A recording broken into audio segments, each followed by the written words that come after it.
В этом году акция «Ночь в музее» пройдет в Абхазии уже в 4-й раз. 18 мая с 5 часов вечера и до полуночи двери государственных музеев страны открыты для всех.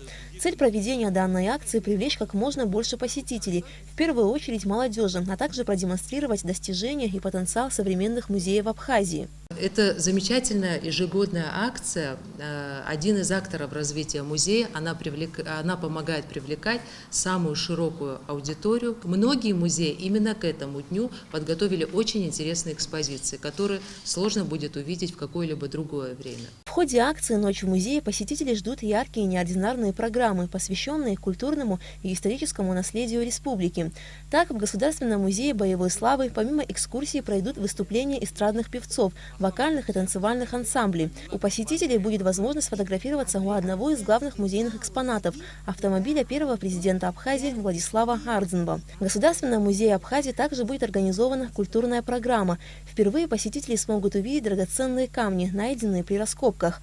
Помимо этого будет представлена часть монет Апсар, переданных Госмузею Нацбанком. Также в музее будет организована экспозиция, посвященная юбилею Нестора Лакоба и многое другое.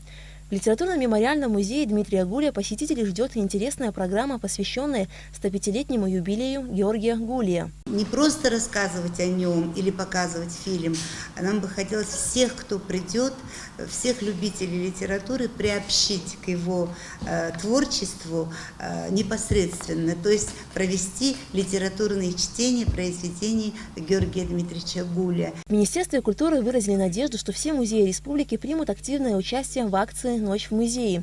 Аля Катрапш, Беслан Хинджери, Абхазское телевидение.